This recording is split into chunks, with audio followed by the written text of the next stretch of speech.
Assalamualaikum warahmatullahi wabarakatuh. Perkenalkan, nama saya Raden Nanda Fitraldi dengan NIM C1B022049 dari Prodi Ilmu Tanah, Fakultas Pertanian, Universitas Mataram. Baik, kali ini saya akan membuat video presentasi tentang peran batuan terhadap peningkatan hara pada tanah entisol dan vertisol Lombok. Nah, video ini saya buat untuk memenuhi laporan praktikum mata kuliah agrogeologi.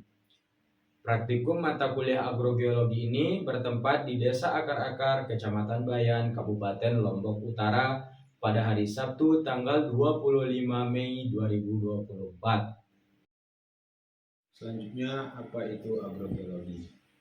Agrogeologi adalah suatu bidang ilmu yang mempelajari tentang pemanfaatan bahan geologis, mineral dan batuan sebagai input usaha tani. Cashworth pada tahun 1993 menjelaskan bahwa pemanfaatan bahan geologis tersebut dimaksudkan untuk memberikan nilai tambahan atau keuntungan dalam usaha tani, baik keuntungan yang berkaitan dengan aspek sosial, ekonomi, maupun lingkungan. Van Straten juga menjelaskan dalam bukunya yang berjudul Rocks for Crops bahwa konsep agrogeologi adalah suatu pendekatan antar disiplin ilmu yang bertujuan untuk mempelajari bahan geologis, yaitu mineral dan batuan. Kaitannya dengan kontribusi dari pemanfaatan bahan tersebut dalam pengelolaan agroekosistem atau ekosistem pertanian. Nah, berdasarkan penjelasan tersebut, konsep agrogeologi menggabungkan pendekatan disiplin ilmu geologi dan pertanian, bertujuan untuk dapat menerapkan strategi pengelolaan lahan pertanian yang berkelanjutan, khususnya dalam pengelolaan unsur hara tanaman dan kualitas tanah atau lahan pertanian secara integratif. Selanjutnya, kita pasti bertanya tentang bahan geologis yang dimanfaatkan sebagai input usaha tani. Dalam penjelasan awal tadi, bahan geologis yang dimanfaatkan yaitu batuan dan mineral. Batuan merupakan material yang mengandung satu atau beberapa mineral dan berbentuk padatan. Batuan biasanya terbagi menjadi 3 kelompok, yaitu batuan beku, batuan sedimen, dan metamorf. Batuan beku merupakan kumpulan mineral silikat sebagai hasil pembekuan magma yang mendidih. Batuan sedimen adalah batuan hasil litifikasi bahan rombakan batuan yang berasal dari proses denudasi atau hasil reaksi kimia maupun hasil kegiatan organisme. Sedangkan batuan metamorf atau batuan malihan merupakan batuan ubahan yang berasal dari suatu batuan yang sudah ada sebelumnya yang mengalami perubahan kondisi fisika seperti tekanan dan temperatur. Nah, selanjutnya kita ke mineral. Mineral adalah benda padat yang mengandung banyak senyawa unsur kimia tertentu. Mineral dibagi menjadi 2 bagian, yaitu mineral silikat dan mineral non-silikat.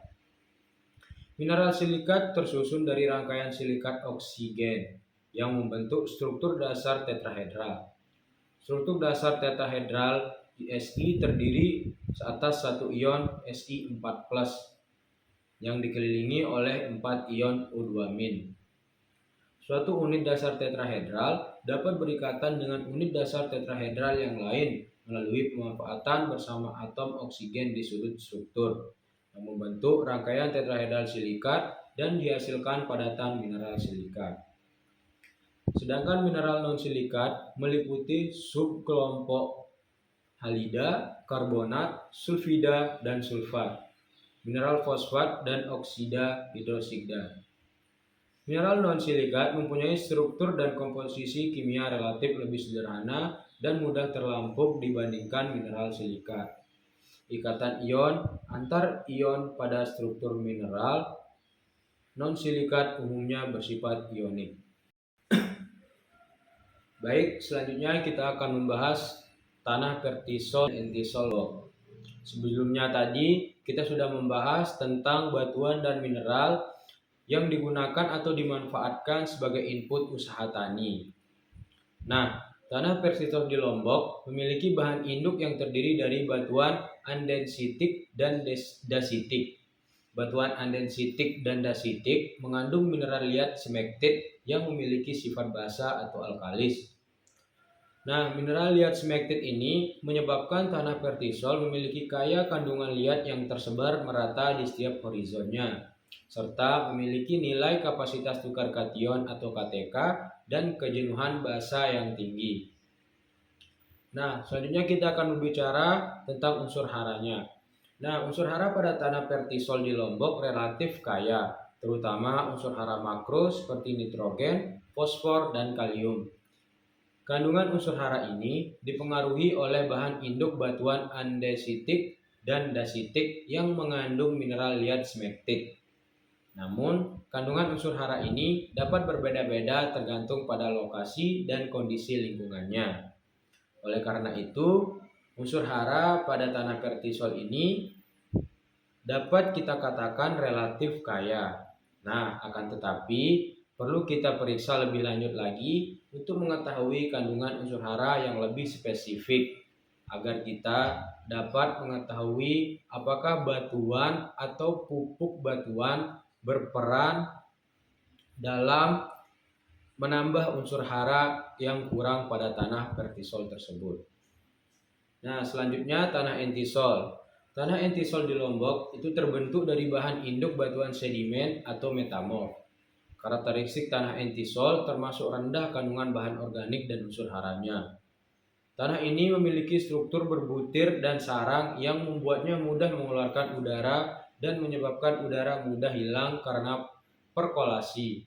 Unsur hara tanah entisol relatif rendah, sehingga tanah ini kurang subur untuk pertanian. Nah, untuk kita meningkatkan kesuburan tanah, penambahan pupuk batuan dapat dilakukan.